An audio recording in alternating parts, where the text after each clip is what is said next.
Hey everyone, I'm back, and today we're going to be talking about Thor: The Dark World. And this movie came out in 2013, and I have seen this movie once before, back when it came out in theaters, and I do remember kind of liking it at first. But as time went on, I started to think, I don't know how I really feel about that movie.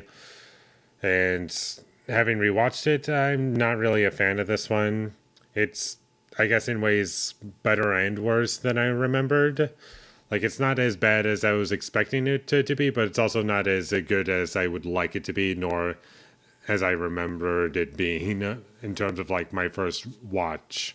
It's also kind of interesting to note that this was kind of at a time where Marvel was still figuring out, okay, how do we make a movie where people aren't going to be constantly asking the question, where all of this is going down, where are the rest of the Avengers?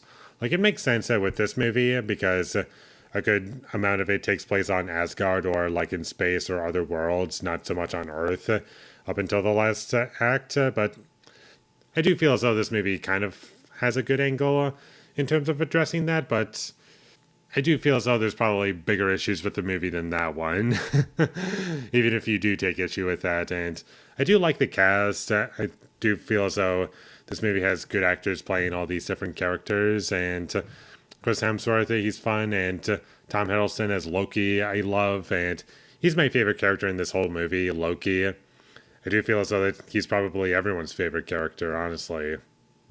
And I like Anthony Hopkins. I think he has good screen presence, and I like Natalie Portman just fine, although it's not nearly one of her best performances, mostly because her character is kind of weak. But I don't think it's her fault that her character is weak.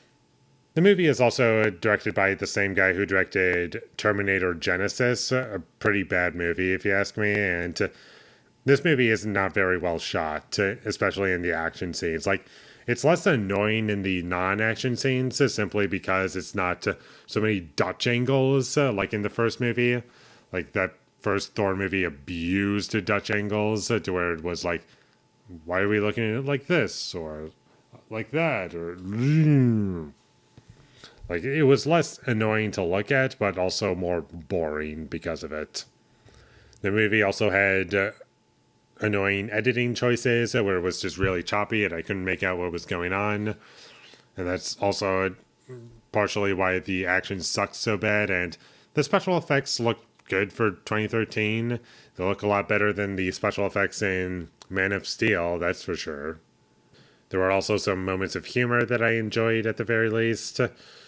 That's about all of my positives. I just feel as though where this movie kind of falls apart is when we don't have Loki on screen, and it just starts to get into the plot, which I don't care about. The villains are pretty forgettable and weak. I remember that they're dark elves, and that's about it. This movie just doesn't do anything to make itself stand out, and this film also didn't really have a lot of expectations, I feel, when it came out, because following the first Thor movie, which I think people were positive, generally speaking, about, but no one was like really crazy about it. And then we get to this movie, and it's like, yeah, even with that first Thor movie in mind, it's still kind of a step down because we don't really see anything better because of it. We don't see anything better. We're not shown any reason to be excited for a Thor movie, which I find to be kind of sad.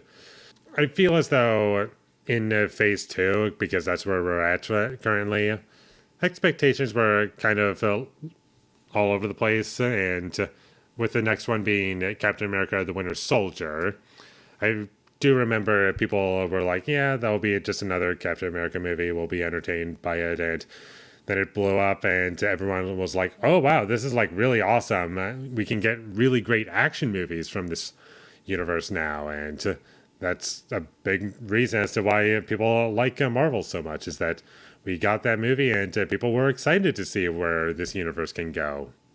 And it's crazy to think about. This was like one of the last ones before Marvel had a better understanding of what to do with this universe. This movie had plenty of side characters that I didn't care about. Kat Dennings was kind of annoying. She wasn't in the movie too much, thankfully, but when she's on screen, I don't really care for her character. She's just kind of there. I was like, yep, you can go. I don't need you here.